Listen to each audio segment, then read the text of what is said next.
সীমান্তগামী ডাম্পারের ধাক্কায় মৃত্যু ছাত্রের। রাস্তার উপর মৃতদেহ রেখে রাস্তা অবরোধ এলাকাবাসীদের।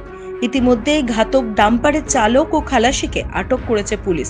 উত্তর 24 পরগনার বসিরহাট মহকুমার স্বরূপনগর থানার সংগ্রামপুর তেতুলিয়া রোডের গোল্লা মোড়ের ঘটনা। বছর 12 চতুর্থ শ্রেণীর ছাত্র আশিক বিল্লাহ বাবার সঙ্গে হালখাতা করতে গিয়েছিল বাজারে। ফেরার পথে গোজাডাঙ্গা সীমান্ত থেকে স্বরূপনগরগামী একটি খালি ট্রাক পিষে দেয় আশিককে। জখম আরও এক। এই ঘটনায় স্থানীয় বাসিন্দারা রাস্তার উপর ছাত্রের মৃতদেহ রেখে বিক্ষোভ দেখাতে শুরু করে। 1 ঘন্টার অধিক সময় চলে রাস্তা অবরোধ। ক্ষতিপূরণের দাবিতে মৃত ছাত্রের পরিবার ও স্থানীয়রা বিক্ষোভ দেখায়। আমাদের এইখান থেকে নিয়ে একদম গোকুলপুর অবধি এখানে পুলিশ লাইন দিয়ে দাঁড়িয়ে থেকে 2 হাত পেতে শুধু টাকা এটা যদি আমরা একটা রেশনও যাই বাইকওয়ালাকে, সে বাইকওয়ালাকেও ছাড়ে না।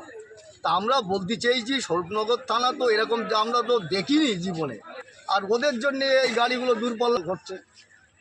এটা চাইছি না আমরা, কি চাইছি আমরা তো যে এখন যাতে এই ব্যবস্থাটা গুলো যাদের লাইসেন্স নেই কিন্তু পয়সা দিয়ে ছেড়ে দেবে তো ঠিক না। কিন্তু আমরা তো যে এখন যাতে এই ব্যবস্থাটা গুলো এই যে অনিয়ন্ত্রিত গাড়ি পরিচালনা হচ্ছে বা গাড়ি চলাচল করছে, এটা নিয়ন্ত্রণ করার দায়িত্ব সম্পূর্ণ প্রশাসনের। আজ যদি প্রশাসন অপারগ হয়, বারবার এই অভিযোগ করার পরেও যদি তার কোনো সুষ্ঠু সমাধান হয়, তাহলে প্রশাসন অপারগ। তাহলে প্রশাসনকে উচিত জনগণের সঙ্গে বসে তাদের কি দাবি দাওয়া সেগুলোকে সম্পূর্ণভাবে সমাধান করা উচিত। এবং যেহেতু তারা সরকারের পয়সায় তারা বেতন পায়, বেতনভোগ কর্মচারী, তাদেরকে অন্য কোনোভাবে কারোর কাছ থেকে কোনো পয়সা নেওয়া উচিত নয়, কারণ সে সরকারের জনগণের টাকায় তাদের বেতন হয়। তাহলে মানুষের উচিত তাদের সুবিধার অসুবিধাটাকে, তাদের সামনে যেগুলো অসুবিধা হচ্ছে সেগুলোকে সমাধান করা। আমরা দেখছি প্রশাসন বহুবার এরকম অ্যাক্সিডেন্ট হওয়ার পরে আমাদের প্রশাসন কোনো নির্বিকার, প্রশাসনের কোনো ভূমিকা নেই।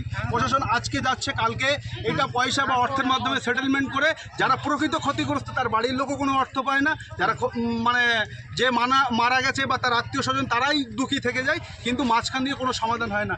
একের পর এক অ্যাক্সিডেন্ট হতে যাচ্ছে। এই অ্যাক্সিডেন্টগুলো কীভাবে কমানো যায় সেটা প্রশাসনের উচ্চ পর্যায়ে বৈঠক করে এগুলোকে কমানো দরকার। তা না হলে এই রেকলেস ড্রাইভিং চলতেই থাকবে আর মানুষ মরতে থাকবে।